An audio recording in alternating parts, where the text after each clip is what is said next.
Assalamualaikum warahmatullahi wabarakatuh. Perkenalkan, nama saya Fadia Zazilia Tiffany, stampo 083 2019 0062, Program Studi Agribisnis Fakultas Pertanian Universitas Muslim Indonesia.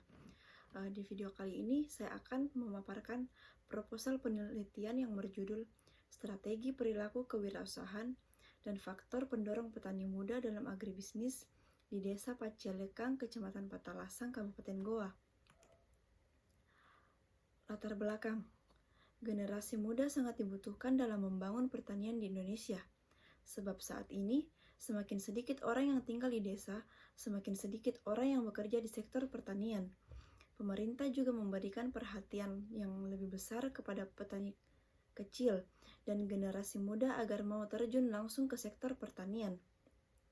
Regenerasi di sektor pertanian semakin penting untuk diperhatikan mengingat sebagian besar sumber daya manusianya berada pada kondisi tua, baik karena dinilai rendah maupun ditinggal migrasi oleh generasi muda. Bukan hanya mengakibatkan tuanya umur petani, tetapi juga kosongnya sumber daya manusia berkualitas di sektor pertanian dan pedesaan. Adapun rumusan masalahnya yaitu bagaimana perkembangan pada karakteristik pelaku muda agribisnis? Bagaimana perilaku dalam berwirausaha petani muda agribisnis? Selanjutnya, tujuan penelitian. Beberapa tujuan yang ingin dicapai dapat diuraikan sebagai berikut. Yang pertama, mendeskripsikan potensi petani muda dalam beragribisnis. Yang kedua, mendeskripsikan faktor-faktor yang mendorong petani muda untuk ikut serta dalam bidang agribisnis.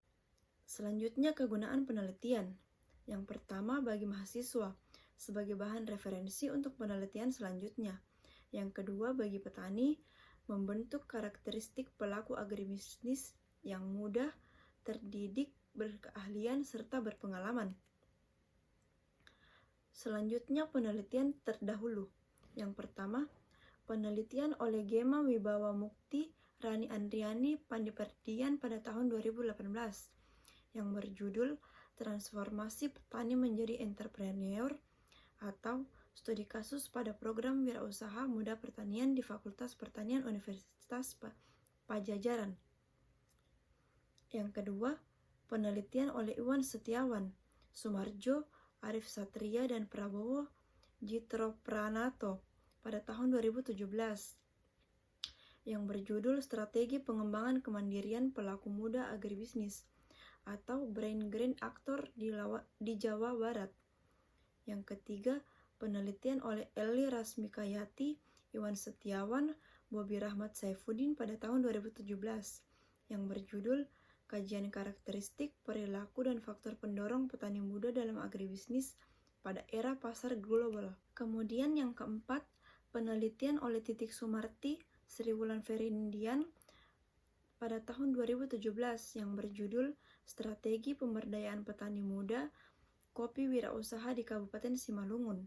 Kemudian yang terakhir, penelitian oleh Oeng Anwarudin Sumarjo, Arif Satria, Anna Facia pada tahun 2020 yang berjudul Kapasitas Kewirausahaan Petani Muda dalam Agribisnis di Jawa Barat.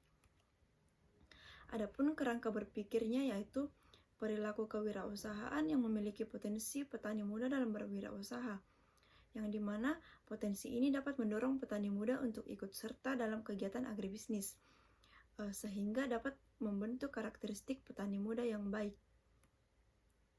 Adapun hipotesis dalam proposal penelitian ini yaitu berdasarkan pada rumusan masalah dan kerangka pikir yang ingin dicapai, maka diduga bahwa petani muda yang ingin berwirausaha dipengaruhi oleh potensi dan karakteristik yang dimiliki untuk mampu ikut serta dalam kegiatan agribisnis. Kemudian lokasi dan waktu penelitian. Penelitian ini akan dilaksanakan di Desa Pacalekang, Kecamatan Patalasang, Kabupaten Goa, Sulawesi Selatan. Penelitian ini berlangsung pada bulan Maret sampai Mei 2022. Adapun populasi dan sampel. Populasi pengamatan dalam penelitian ini adalah petani muda yang melakukan perilaku kewirausahaan di Desa Pacalekang, Kecamatan Patalasang, Kabupaten Goa. Dalam penentuan sampel atau responden menggunakan metode secara purposif sampling, yaitu dengan cara pengambilan sampel sesuai dengan keinginan penulis karena pertimbangan tertentu. Adapun jenis dan sumber data. Yang pertama, data primer, yaitu data yang diperoleh dengan melakukan pengamatan. Yang kedua, data sekunder, yaitu data yang sudah tersedia yang diperoleh dari bahan penulis atau dokumentasi. Adapun pengumpulan datanya yang digunakan pada penelitian ini yang pertama wawancara. Salah satu metode untuk mengumpulkan data dengan mewawancarai pihak terkait. Pihak yang diwawancarai adalah petani muda dan pelaku kewirausahaan. Yang kedua, observasi langsung, yaitu metode pengumpulan data dengan cara melihat langsung objek yang akan diteliti, terutama terhadap kelangsungan usaha. Yang ketiga, dokumentasi, yaitu penulis melakukan pencatatan data yang mempunyai hubungan dengan penelitian ini. Yang keempat, kuesioner, yaitu daftar pertanyaan dalam penelitian yang diharuskan untuk dijawab oleh responden. Kemudian analisis data. Analisis data yang dilakukan secara kualitatif dan kuantitatif. Analisis kualitatif pada data yang diperoleh ditujukan untuk memperoleh gambar mengenai keadaan realitas. Sedangkan data kuantitatif dilakukan dengan melakukan survei kuesioner yang menjadikan wadah paling efektif untuk mengumpulkan data. Kemudian definisi operasional. Definisi operasional merupakan penentuan konstruk atau sifat yang akan dipelajari sehingga variabel dapat diukur. Variabel penelitian adalah suatu atribut atau sifat atau nilai dari orang, objek atau kegiatan yang mempunyai variasi tertentu yang diterapkan oleh peneliti untuk dipelajari dan kemudian ditarik kesimpulannya. Sekian pemaparan proposal penelitian saya. Lebih dan kurangnya mohon dimaafkan. Wabillahi taufiq wal hidayah. Wassalamualaikum warahmatullahi wabarakatuh.